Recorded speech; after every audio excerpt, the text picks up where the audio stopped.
વાત કહેવા માંગુ છું કે દીકરીના કરિયાવરમાં થોડું ઘણું ઘટતું હોય ને તો મહેરબાની કરીને એને એમ ન કહેતા કે બાપે કરિયાવરમાં કાંઈ ન આપ્યું, કારણ કે એ બાપે એના કાજાનો કટકો તમને આપી દીધો છે, એનું ધબકતું હૃદય તમારા હાથમાં મૂકી દીધું છે, એના શરીરનો એક અંગ તમને આપી દીધો છે.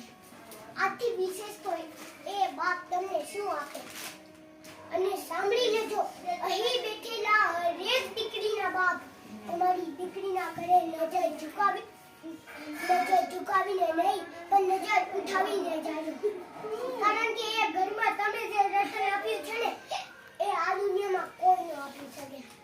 અરે કન્યાદાનથી મોટું તો કોઈ દાન નથી સાહેબ. જો તમારે કરિયાવરમાં આપવું જોઈએ ને તો દીકરીને સારા સંસ્કાર અને સારું શિક્ષણ આપજો. જો તમારી દીકરી આગળ ભણવા માંગે એને ભણવા દેજો સાહેબ. એને એમ ન કહેતા કે બેટા તારે ભણવાની જરૂર છે, અમે તો તારા માટે મોટું ઘર ગોઠવવાના છીએ, મોટા ઘરમાં તને પરણાવવાના છીએ. આ બોલતા પહેલા એક વસ્તુ યાદ રાખજો કે આપણે આ દુનિયામાં કાયમ પરમનન્ટલી નથી. પરિવર્તન એ સૃષ્ટિનો નિયમ છે. અને આમ તો આપણા બધાનું જ કહેવું છે ને કે માવતર દઈ છાણીને કરમ લઈ જાય તાણું. ન કરે નારાયણ. જો તમારી જીવનમાં કાંઈ પણ ખરાબ પરિસ્થિતિ આવી ને એક સંસ્કારી અને શિક્ષિત દીકરી તેના પતિ અને પરિવારનો સાથ આપીને ફરી પાછા એને ઊભા કરી શકે. કદાચ કોઈ આપણું મકાન છીનવી લેશે, આપણા જમીન અને જાયદાદ છીનવી લેશે, પણ આ દુનિયામાં કોઈની પણ તાકાત નથી કે આપણું શિક્ષણ છીનવી શકે. શિક્ષણથી મેળવેલું આપણું જ્ઞાન, આપણું ટેલેન્ટ છીનવી શકે, સિવાય ભગવાન.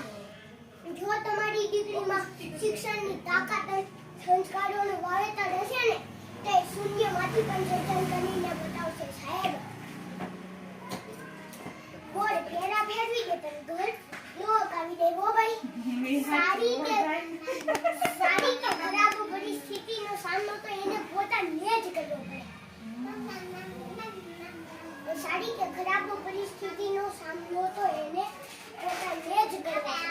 જનક રાજા પણ તેની દીકરી સીતા જોડે વનમાં નહોતા જઈ શક્યા. સીતા જોડે વનમાં નહોતા જઈ શક્યા.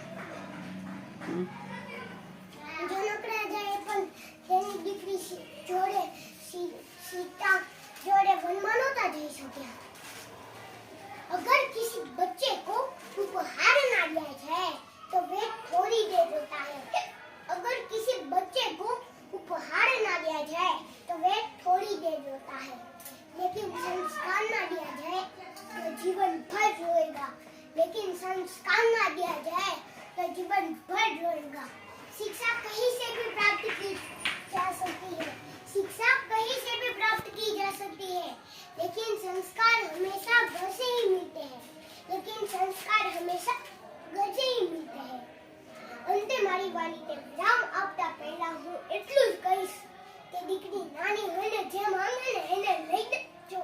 દીકરી નાની હોય ને જે કાંઈ પણ માંગે ને એને લઈ દેજો, કારણ કે એ દીકરી મોટી થઈને સાસરે રહેશે ને તમે ગમે આપશો ને તો એના મોઢામાંથી એક શબ્દ નીકળશે હવે કે પપ્પા આની શું જરૂર હતી.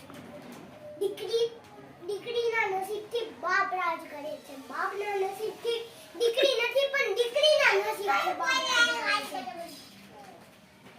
Thank you so much. તમે મને આટલી શાંતિથી સાંભળી એના માટે તમારો ખૂબ ખૂબ આભાર.